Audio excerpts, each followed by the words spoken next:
Bonjour à tous et bienvenue dans cette nouvelle formation relative à la gestion de projet. Aujourd'hui, nous allons parler des pires erreurs dans la gestion de projet. Alors, il peut arriver que dans le monde du projet, on fasse quelques erreurs, mais certaines sont particulièrement critiques et nous allons voir lesquelles. La première erreur est d'oublier de définir qui fait quoi dans le projet.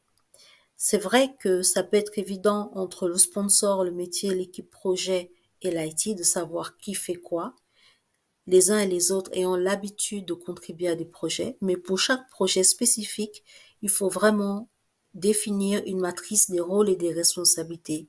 Sinon, on va rencontrer des difficultés comme des sponsors qui imposent des solutions techniques et qui n'ont pas forcément la connaissance nécessaire et ce n'est pas leur rôle en réalité de définir la solution technique. On va avoir des métiers qui vont vouloir imposer le rythme en termes de planning, en termes de budget.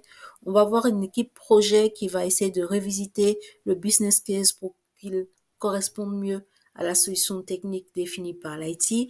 Et on risque d'avoir aussi une IT, une équipe technique qui challenge le besoin, en fait, qui challenge le business case au lieu de se concentrer sur la solution technique et essaye d'encadrer, de fixer le budget. L'autre erreur, la deuxième erreur qu'on peut rencontrer sur des projets, c'est de choisir une méthodologie inadaptée. Choisir une méthodologie prédictive parce qu'elle est classique ou choisir une méthodologie justement adaptative parce qu'elle est à la mode sans se poser la question de la correspondance, l'adéquation entre la méthodologie choisie et les paramètres du projet. Comme vous le savez déjà, qu'on soit dans une approche prédictive ou non, on doit choisir la méthodologie en fonction des paramètres du projet qui sont les coûts, les budgets, les délais, le périmètre, mais aussi l'appétence au risque et même la disponibilité des ressources dans l'organisation. Une troisième erreur fréquente qu'on voit souvent dans les projets, c'est qu'il n'y a pas d'instances ou alors il y a peu d'instances d'analyse d'impact et de validation des changements.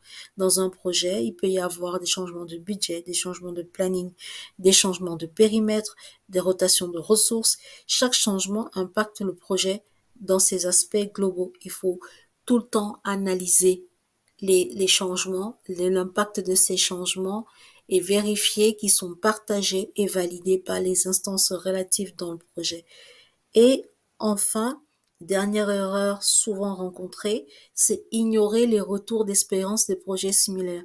Dans une organisation ou dans un marché, il y a des projets qui sont déroulés et si on ne s'intéresse pas à ce qui s'est passé avant pour des projets similaires, on va avoir du mal à évaluer les risques de notre projet, à estimer un budget proche de la réalité, à limiter le nombre de mauvaises décisions ou à optimiser les probabilités de réussite. Merci de votre attention. N'hésitez pas à nous contacter. À très bientôt.